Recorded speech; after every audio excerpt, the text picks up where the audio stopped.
Have you read the Bhagavad-gītā? Yes. Like, what's in that book? Let's remove the religion aspect from the Bhagavad-gītā totally. Bhagavad-gītā is not a religious book. Can you reference like 3 big lessons from the Bhagavad-gītā? We don't have to necessarily go to a place of worship.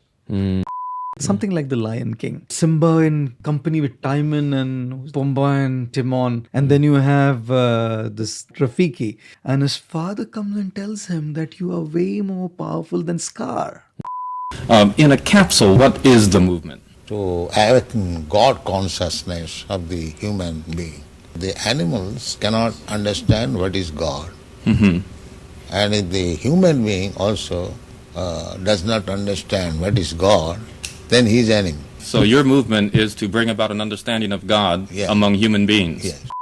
Hare Krishna. In this video, I will be reacting to a YouTube video by the title Bhagavad-gītā Explained in 10 Minutes by Gaur Gopal Das. This was an interview of Gaur Gopal Das by a very popular podcaster in India. And this particular video, which is about 10 minutes 15 seconds long, has garnered 1.2 million views as at the time I'm making this video. That just concerns me because it's basically a sacrilege of Bhagavad-gītā in 10 minutes. It's not that I'm picking on Gaur Gopal Das or something like that. Anybody who goes against the principles of the Bhagavad-gītā, if it comes to our notice, we will get at them. How to determine whether what I'm saying is correct and what he's saying is wrong, or how to judge? How would Śrīla Prabhupāda have answered them if the same questions were posed to him? Because everything we have to understand by Shastra, Sadhu and Guru. Without this, we cannot act whimsically. Spiritual life is not a free-for-all. We have to stay in the lane. We can't just, go on the opposite lane, and we can't do that. There is a standard, and we can't invent ways of preaching.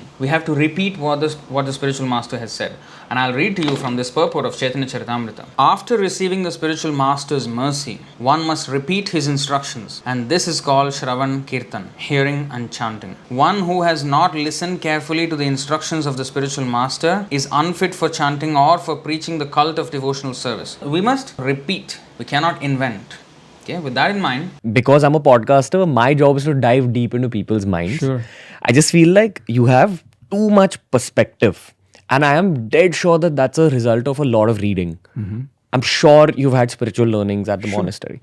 did you observe that? Monastery. Now, in India, everybody knows Hare Krishna temples. Why did he say monastery? They must have definitely been a pre-arrangement. Well, you may say this is speculation, but I have valid proof for this. He must have already been told by Gaur Gopal Das's team that don't mention temple anywhere. In fact, why I'm saying this is a valid speculation, because there is another disciple of Radhanath Swami, who is Jay Shetty. He also talks in the same way. Instead of saying temple, devotees and chanting, they use words like monastery, monks and meditation. They like to use vague words, pretty much like an impersonalist. So this disease of impersonalism, making huge inroads into ISKCON today, and that is of very, very big concern. Have you read the Bhagavad-gītā? Yes. Okay. Of course. And could you break down the Bhagavad-gītā for the youth? Like, what's in that book? Why do people say that you open any page of it and you'll get your answer? Why do people say things like that?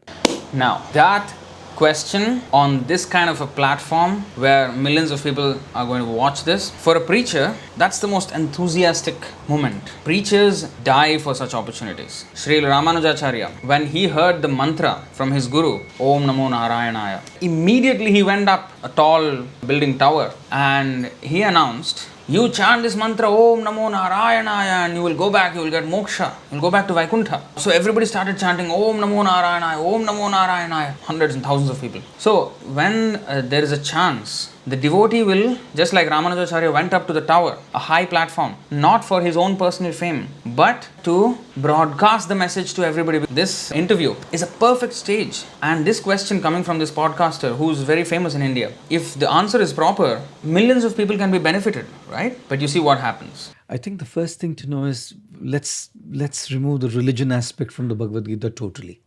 Bhagavad-gītā is not a religious book. Hang on. What? How can he say something like this? If Prabhupada hears this, he will say, nonsense, rascal. He will say this. Kṛṣṇa says in the 4th chapter, Dharma samsthapanarthaya sambhavami yuge yuge. Yada yada hi dharmasya glanir bhavati bharata abhyutthanam adharmasya tadatmanam srijamyaham. Whenever there is a decline in religious system, religious practice, I advent myself to re-establish the principles of religion. Millennium after millennium I come and I send acharyas, my devotees, and I leave behind scriptures like the Bhagavad-gītā, personally spoken by God. Srimad Bhagavatam defines religion as dharmam tu sakshat bhagavat pranitam. Dharma, religion means the instructions given by God. Now, Bhagavad-gītā is spoken by Kṛṣṇa. Gita means song. Bhagavat means of God, song of God. Because Kṛṣṇa, when he spoke, it was so nice to hear the sound of it and the meaning of it that it was called a song. Shri Bhagavan Uvacha. When Kṛṣṇa is speaking, and if we make it a cheap thing that it is not, just kick the religion aspect out of this book. What kind of respect do we have for the book? The whole book is about religion. Just like Christianity has Bible, Islam has Quran, we have the Bhagavad-gītā. Will any Christian say that Bible is not a religious book? Or will any Muslim say that Quran is not a religious book? This is rubbish. Vedavadarato nasyanna pashande. A devotee should never become atheistic, acting or speaking in opposition to Vedic instructions. Shruti smriti mamaivāgnye yaste ullanghya vartate Agnya chhedi mamadveshi madbhaktopi na Vaiṣṇavah. The Shruti and Smriti literatures are to be understood as my injunctions, and one who violates such codes is to be understood as violating my will and thus opposing me. Although such a person may claim to be my devotee, he is not actually a Vaishnava. It is a book which gives you the way to live. Now, what is the way to live? That's precisely religion. आहार निद्रा भयमैथुनं च सामान्यमेतत् पशुभिर नराणां धर्मो हि तेषाम् अधिको विशेषो धर्मस्य हीनः पशुभिः समानः. The animal also eats, we also eat. The animal sleeps, we sleep. The animal has sex and has family, humans also do. The animals have fear, they defend themselves. And we have our own defense systems out of fear. These are common among animal and men. But dharma or religion is what sets us apart from animals. Religion means not simply some faith, some blind faith. Religion means to mold our lives in conjunction with God's instructions, Krishna's instructions. If we take the religion aspect out of our lives, that is Pashubhir Samana. We are as good as animals. Now he is saying, let's kick out the religion aspect out of the Bhagavad-gītā. And Bhagavad-gītā is a book that teaches you a way to live. A way of living without religion is animal life. So is Bhagavad-gītā teaching you to be an animal? This is what he is implying. This is complete gross misrepresentation of Bhagavad-gītā. That's exactly how the Gita begins. It begins with confusion. It begins with dilemmas. It begins with a lack of meaning. Right? And then Kṛṣṇa kind of guides Arjun through and empowers Arjun to make his own choices. Yes, Bhagavad-gītā starts with confusion. Arjuna had so many confusions. Well, Kṛṣṇa did say, Yathechasi tatha kuru, do as you please. But you know when he said that? Right at the end of the Bhagavad-gītā. Just 14 verses prior to the completion of Bhagavad-gītā, he said, do as you please. But in the beginning, Arjuna was doing as he was pleasing. Arjuna already made up his choice not to fight. He said, Nayotsya iti govindam, I am not going to fight. He gave up his weapons. Kṛṣṇa should have said, alright, that's your choice, cool. No, he did not say that. He changed his opinion completely. After the whole Bhagavad-gītā was spoken, when Kṛṣṇa said, do what you wish to do, Arjuna said, Karishye vachanam tava, I will do whatever you ask me to do. In fact, Kṛṣṇa changed Arjuna's choice. Instead of being defiant to the orders of God, Arjuna became obedient to the order of God. So Kṛṣṇa saved him from making his own choice, which was destructive. He empowered him with knowledge so that he can make the proper choice. We are misusing our human form of life and wasting it away, living like animals. Bhagavad-gītā is spoken to change that. Kṛṣṇa only acts as a facilitator. Kṛṣṇa is not just a facilitator. You know what's a facilitator? You have an idea and somebody facilitates that idea and your idea can come to fruition. That's facilitation. Kṛṣṇa changes his total opinion about life, changes his total perspective on life and clears his mind so that he knows exactly what to do now. A guru is not a facilitator. A guru is supposed to take us back to the kingdom of God and saving us from the path to hell. Now, in this regard, I want to show you a few verses from the Srimad Bhagavatam on what is the position of a facilitator. If someone is ignorant and addicted to the path of samsara, how can one who is actually learned, merciful and advanced in spiritual knowledge engage him in fruitive activity and thus further entangle him in material existence? If a blind man is walking down the wrong path, how can a gentleman allow him to continue on his way to danger? How can he approve this method? No wise or kind man can allow this. You may say, oh, it's not path to hell, it's doing good. Anything other than Krishna consciousness is going to keep us in this material world, which is full of the cycle of birth and death. It's basically a hellish life here. Because of illusion only, we think it is a nice place. Naveda kripana shreya atmano gunavastudrik tasya tanichhato yached yadisopi tatha vidhaha. Those who think material assets to be everything or to be the ultimate goal of life are called misers, kripanas. They do not know the ultimate necessity of the soul. Moreover, if one awards that which is desired by such fools, he must also be considered foolish.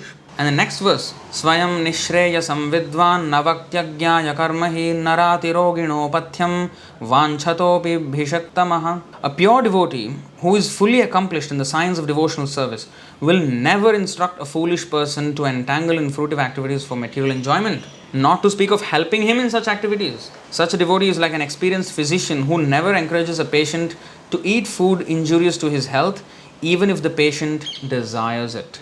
This is what a guru should do. This is what a spiritual guide should do, a devotee should do. Which, by the way, Gaur Gopal Das poses himself as. He poses himself as a devotee, as a spiritual guide, but he is talking something totally opposite. Another verse I will show you. Jugupsitam dharma kritenu shasatah svabhava raktasya mahan vyatikramaha yadvakyato dharma ititarah sthito namanyate tasya nivaranam janah. The people in general are naturally inclined to enjoy, and you have encouraged them in that way in the name of religion. This is verily condemned and is quite unreasonable. Because they are guided under your instructions, they will accept such activities in the name of religion and will hardly care for prohibitions. It's exactly suitable for Gaur Gopal Das. In the purport, Śrīla Prabhupāda mentions, this compromising spirit of Vyasadeva is directly condemned by Narada, who advises him to directly proclaim that the prime necessity of human life is to realize one's eternal relation with the Lord and thus surrender unto Him without delay. Krishna only acts as a facilitator,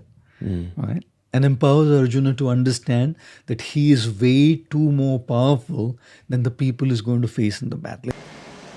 Where did he ever say that? There's not a single shloka in Bhagavad-gītā where Krishna said that. In fact, Arjuna was not afraid of the people he was going to face. He was not a coward. He was the greatest archer of his time. He doesn't need that reassurance from Krishna that, oh, don't worry, you can win over these people. Don't be afraid. He was considering moral principles. So, the whole plot is being twisted here by Gaur Gopal Das. It's something like the Lion King. Oh, Lion King. He is now bringing an animated movie. Let's take the religion aspect out. Let's bring the animated movie aspect in. Why there is a need to explain Bhagavad-gītā with reference to Lion King? Some fanatical followers of Gaur Gopal Das are going to say that, oh, this is genius of Gaur Gopal Das. That is bringing a concept that is relatable to people and explaining a concept which is not so easily understood. No.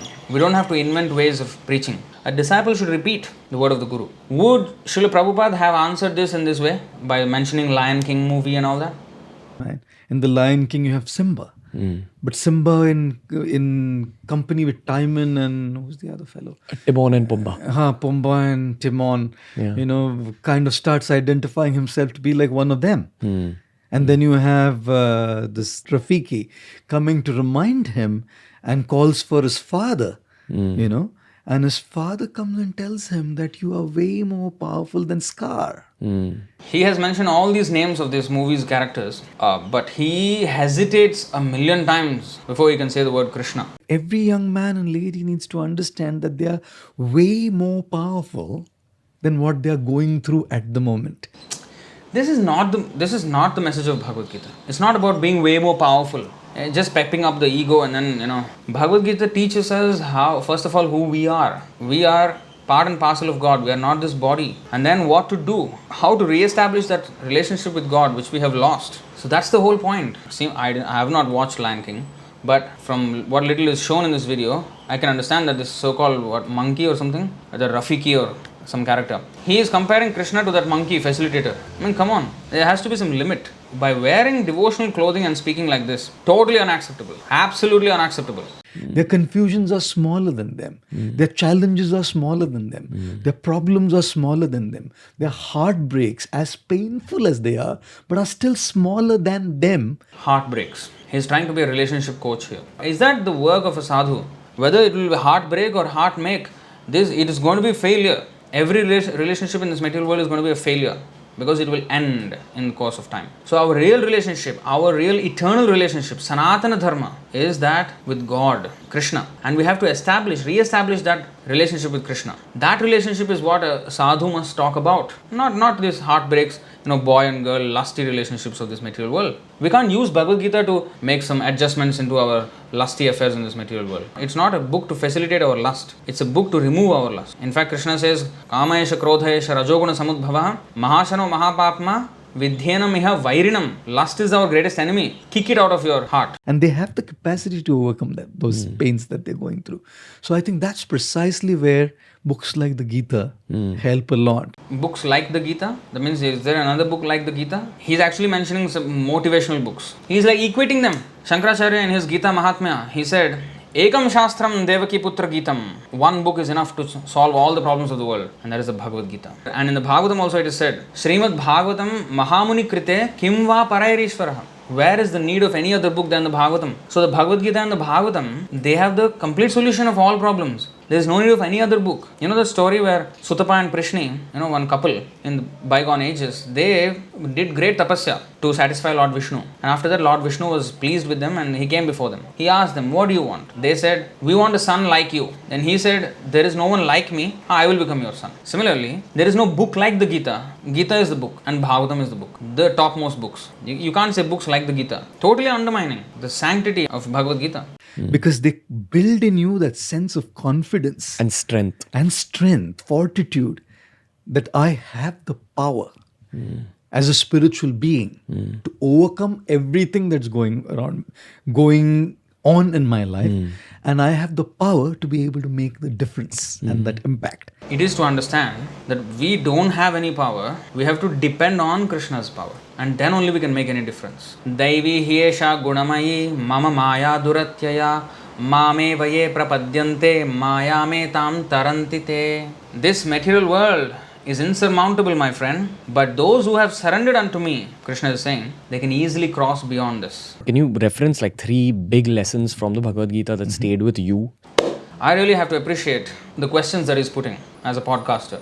It's the answers that have spoiled everything in this interview. What are the 3 key takeaways from Bhagavad-gita? Basically, we have to understand who we are, who God is, and what is the process to revive our relationship with Krishna. I mean, anything on these lines, anything on this path is alright. So he could have touched upon any of these points, or any of the points in Bhagavad-gita, but you see what he replies. He takes things totally out of context and mentions them as if they are some big lessons of Bhagavad-gita.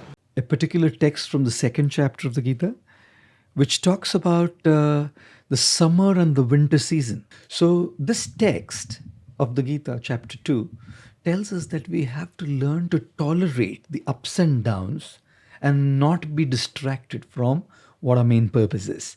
But what is the aim of life, first of all? That has to be defined first. Without that definition, what is the point of talking about tolerance and all that? I mean, he just wants to facilitate whatever people want to do with their lives. The aim of human life is to end our miserable cycle of birth and death and live with Krishna eternally, never to come back again in this material world. That is the aim of life, and in the process of cultivating that, we have to tolerate all kinds of onslaughts. That's the point here. It makes no sense to talk about tolerance without defining the aim first. In fact, that verse he's talking about is the 2nd chapter 14th verse, and prior to that verse is Dehinosmin yatha dehe. The definition of the soul, who we are, is the first thing that is mentioned. He should have quoted that verse first. See, he always beats around the bush from the main teachings of Bhagavad-gita and then goes into some tangent. The second thing that I really kind of resonate with in the Gita. Hello. This language, the second thing that resonates with me, that means the Bhagavad-gita has to resonate to your frequency. Is that what we learn from Bhagavad-gita? Oh, let me pick and choose these things that resonates with me because I'm on the same frequency. Other things that I don't resonate with. Is that what he's implying? It sounds like he's implying like that. So if we take like that from Bhagavad-gita, take this part, oh, this resonates with me, that resonates with me, that is not a disciple at all. That's not a proper student of Bhagavad-gita. Proper student of Bhagavad-gita is exemplified by Arjuna himself. Sarvameta dhritam manye yanmam madasi keshava. Whatever you have said, Krishna, I will accept as truth. That means we have to resonate with everything that Bhagavad-gita says. That is the position we have to come to. And finally, in the end of the Bhagavad-gita, he said, Karishe vachanam tava. When Krishna said, do what you wish to do. No. Arjuna said, I want to do what you ask me to do. Is a verse from the 6th chapter which talks about the mind being a friend or an enemy. Bandhuratmatmanastasya yenatmaivatmanajitah anatmanastu shatrutve vartetatmaiva shatruvat. For him who has conquered the mind is the best of friends. But for one who has failed to do so, his mind will remain his greatest enemy. Now he is referring to this verse, but you see how he's explaining it. It depends on how you deal with the mind. Okay. Right? If you befriend your mind, the mind will become your friend and will empower you to do what you want to do. When we want to do what we want to do, then our mind is actually our enemy. When we decide that we only want to do what Krishna wants us to do, then the mind becomes our friend, my dear friend. We wanted to do so many things, and that's why we are taking life after life. Man proposes, God disposes. So we have been wanting our way all the way. That means our mind is our enemy. To control the mind means to become surrendered to Krishna and to become favorable to Krishna. When we give up completely the idea of sense gratification, then only the mind will become our friend. But if you don't deal with it rightly, then the mind will become your enemy and will lead to your downfall. I'll give you an example, very relevant to the youth. Right? Now he gives an example, completely out of context. For example, you want to get up early in the morning to go for a jog or for a workout because you know you want to be fit. We have to do Mangalarati. We have to chant Hare Krishna. This is what we need to do. But people are doing so many things. We have to correct that by giving them the proper lifestyle. A guru gives proper lifestyle. Not that he facilitates the already rotten lifestyle of the so-called disciple. You set up the alarm clock to wake up early in the morning, like 5, 6, whatever. And when the alarm goes, what's the mind saying? The first thing. You slept late last night, take it easy. Or maybe we can do it beginning tomorrow. Or maybe this is not the right thing for you to do.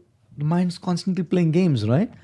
Now, if you have a mind which is constantly giving these kind of reasons, you're not going to wake up. But if I actually wake up at that time and go for the jog, I'm telling you, the mind is still an enemy. Our mind is our enemy until we have become completely Krishna conscious. On the other hand, if you learn to train your mind using the proper intellectual process, right, proper spiritual process, your mind can be your greatest asset and your friend. Proper intellectual process, proper spiritual process. What is the process? Nobody knows what's the process. Sir, how does the processor work? The processor works according to the process. The process of processor is the processing of process. When a process comes into the processor processes the process and sends according to the process. So this process of processing, the process is done by the processor. This is the main function of the process of the processor. Why don't you define it? Why don't you define the things that you're supposed to do? It's just making a whole hodgepodge vague nonsense out of the sacred Bhagavad-gītā. This is a complete sacrilege. What is the intellectual process, spiritual process? What is the process? Can you detail the process? Can you dare to say that we have a japamala and we chant Hare Krishna, Krishna Krishna, Hare Hare, Hare Ram, Ram Ram, Hare Hare?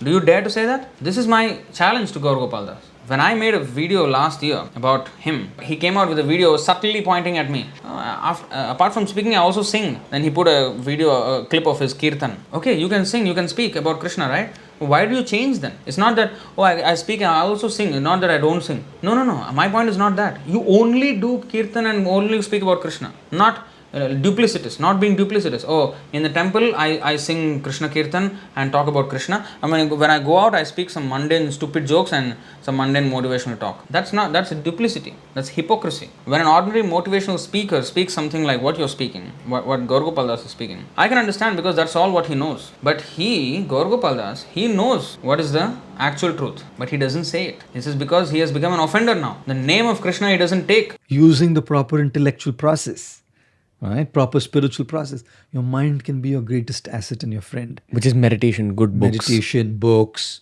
right? Correct friends.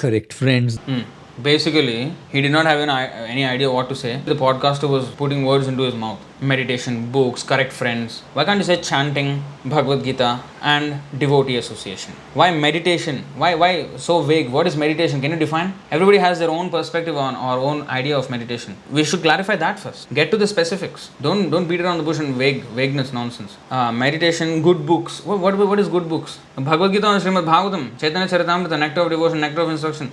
Prabhupada's books. Say it. Then, what correct friends? Who are correct friends? Satsanga, devotee association, specifics. Yeah. Anything other than that is not correct association. Anything other than Bhagavad-gita and Bhagavatam is not good books. Anything other than chanting is not correct meditation in Kali Yuga. Harer Nama eva kevalam kalo nasteva gatiranyatha. There is no other way in this Kali Yuga, period. So that's the second thing that really kind of resonates with me. Resonates with me? Boom. Resonates with me. And the third thing from the Gita that connects to me a lot is... Nobody gives a damn whether it connects to you or not. We have to connect to the message. If something doesn't connect to me, the problem is not with that message of Bhagavad-gita, it's with me. How do we start looking at the presence of divinity? Divinity. Now he has introduced another word, divinity. It's a very comfortable way of saying God without saying God, without mentioning Kṛṣṇa, without mentioning anything. Divinity. Keep it as vague as possible. And don't help anyone. Basically, you are allowing people to imagine whatever idea they have about divinity. You are facilitating their whimsical imaginations. This is what Gaur Gopal Das is doing here. This is very, very misleading, very offensive, very sacrilegious.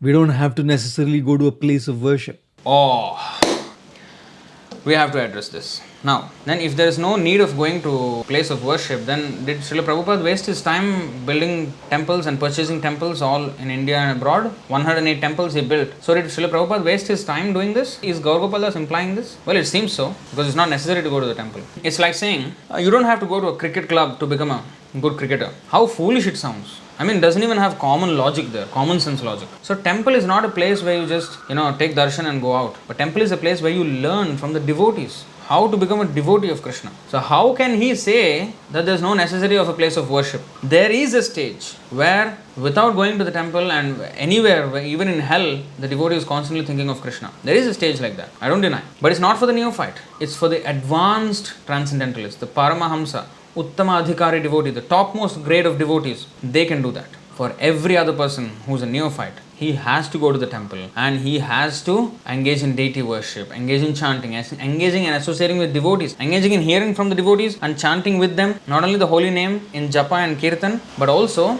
he has to speak the philosophy of Kṛṣṇa. That is also called kirtan. He has to engage in Shravan Kirtan process. Śrīla Prabhupāda says that going to a temple means to engage in Shravan Kirtan process. It is said, Kṛṣṇa bhakti janma mula hoy sadhu sanga, Kṛṣṇa prema janme teho punah mukhya anga. The root cause of devotional service to Lord Kṛṣṇa is association with advanced devotees. Even when one's dormant love for Kṛṣṇa awakens, association with devotees is still most essential. So how can he say that you don't have to go to a place of worship? I mean, better he just give up his so-called pretense of wearing this, tilak and garb and all these things. If he says there's no need to go to a place of worship, then there's no need to wear like a devotee also. I mean, what right does he have to speak about Bhagavad-gita like this? I mean, if he continues speaking like this, by Krishna's arrangement, something will happen. Before that happens, I want to forewarn him and his followers that this is a very dangerous path they are treading.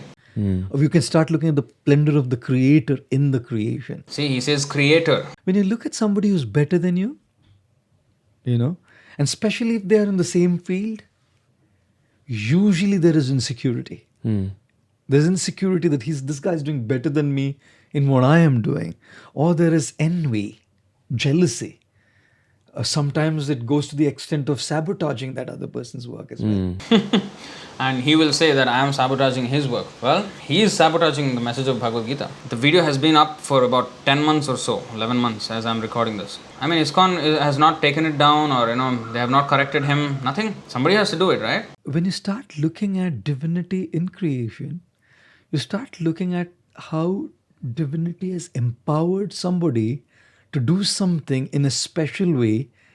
That person has been gifted by higher powers, right?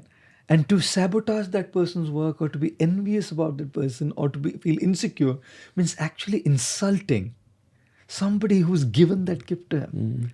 You see, he mentions divinity, somebody, creator, but he doesn't mention Kṛṣṇa. There is a very, very nice explanation in the Chaitanya Charitamrita on why would a person do that. Sri Chaitanya Mahaprabhu replied, the Mayavadi impersonalists are great offenders unto Lord Kṛṣṇa. Therefore, they simply utter the words Brahman, Atma and Chaitanya, like divinity, creator, somebody, all these things. They will mention the Supreme Power as using some vague words. Because they are offenders unto Kṛṣṇa, the Supreme Personality of Godhead who is identical with His holy name, the holy name Kṛṣṇa does not manifest in their mouths. Kṛṣṇa does not want to come into his mouth while he is so-called speaking. Kṛṣṇa and his name are non-different. He does not want to come into the mouth of such a person who is an offender. By the desire of Kṛṣṇa, he cannot speak the word Kṛṣṇa because he is not wanting to be a devotee. This is the real reason. Not having perfect knowledge of Kṛṣṇa, such impersonalists certainly commit offenses at his lotus feet. Therefore, they do not utter Kṛṣṇa, the original name of the absolute truth. In their impersonal way, they utter the name of impersonal Brahman, spirit soul.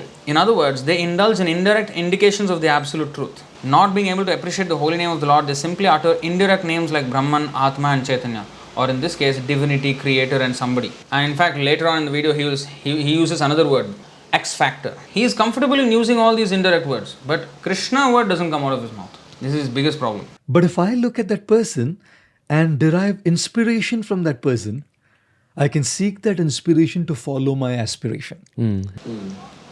Rubbish. Seek that inspiration to follow my aspiration. What is my aspiration? Again, it's my wild desires. This is not the message of Bhagavad-gītā. Very often I see people who do remarkable stuff. It's not them. You can see straight away. There's something beyond them that's kind of making them do it. Whether it's acting, speaking, singing, something. There's an element which is not necessarily effort. Not their effort. You know? X factor. X factor. X factor. I don't blame the podcaster because, he doesn't know. But he should know. But he is more than glad. Oh, that was a good word. Okay. I'll add that to my dictionary. His expression was like that basically. There's something, some element. What is that? Just say Kṛṣṇa. Kṛṣṇa says, Paurusham Nirushu, I am the ability in man. If anybody has any abilities, extra special abilities, that means it is Kṛṣṇa. But the word Kṛṣṇa doesn't come out. My absolute favorite verse from the Bible is Philippians 4:13. I've actually got a tattoo about Philippians 4:13. You see? The podcaster has no qualms in mentioning Bible and the verse of the Bible and he tattooing it on his body. He is more free in expressing his religious, he asked the question, break down the Bhagavad-gītā. What are the 3 takeaways of Bhagavad-gītā? Here I have a verse from the Bible. He is speaking more about religion than Gaur Gopal Das. What an irony. And here he is wearing like a monk, like a brahmacārī. What does he use? What does he use? And in this particular purport of Chaitanya Charitamrita, Śrīla Prabhupāda states, the word Jiva Himsa, envy of other living entities, actually means stopping the preaching of Kṛṣṇa consciousness. Preaching work is described as paropakara, welfare activity for others. Those who are ignorant of the benefits of devotional service must be educated by preaching. If one stops preaching and simply sits down in a solitary place, he is engaging in material activity. If one desires to make a compromise with the Mayavadis, he is also engaged in material activity. A devotee should never make compromises with non-devotees. By acting as a professional guru, mystic yogi, or miracle man, one may cheat and bluff the general public and gain fame as a wonderful mystic, but all this is considered to be dust, straw, and grains of sand within the heart. And the verse says, I can do all things through him who gives me strength. So that kind of resonates with that same idea that any kind of creative process is not entirely yours. You are just a channel. As I was editing this, I thought I would just add a point here.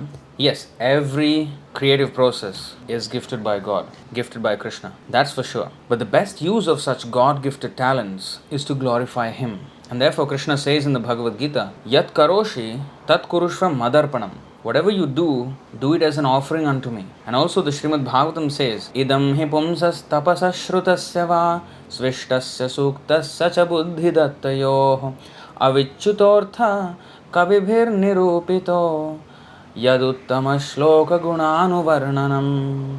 Learned circles have positively concluded that the infallible purpose of the advancement of knowledge, namely austerities, study of the Vedas, sacrifice, chanting of hymns and charity, or basically any process, any talent that you have, the infallible purpose of such advancement of knowledge or culture or talent or creative processes culminates in the transcendental descriptions of the Lord who is defined in choice poetry.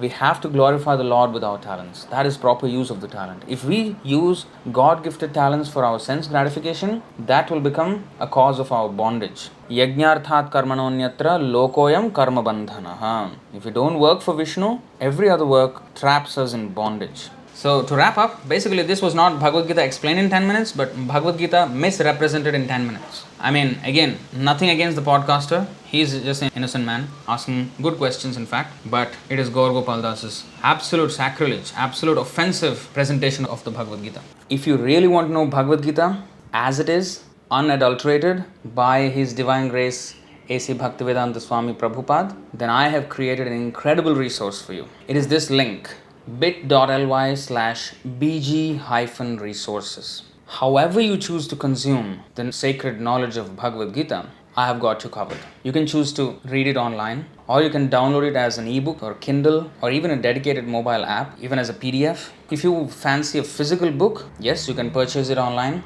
and get it delivered to your door. If you are the person who would like to listen to audiobook, yes, I have got you covered. Plus, I have given you links where you can listen to Śrīla Prabhupāda's lectures along with their transcripts.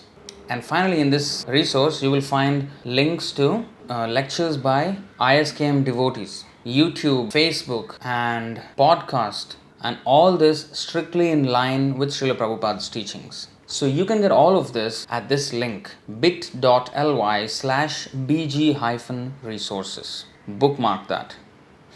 You will find this link in the description and in the pinned comment below. Apart from this, I have included a link in which you will find 3 of Śrīla Prabhupāda's interviews, so that you can see how Śrīla Prabhupada answers these interview questions like the ones I just reviewed. I promise you, you will get actual spiritual knowledge from these interviews. And also, you will learn how to present Kṛṣṇa consciousness to the general public. If you have gotten some value from this video, hit the like button and share it with your friends. We need to reach as many people as possible with the truth of the matter. If you haven't subscribed already, you should consider, because this channel is dedicated to the truth, the absolute truth. I'll see you in the next one.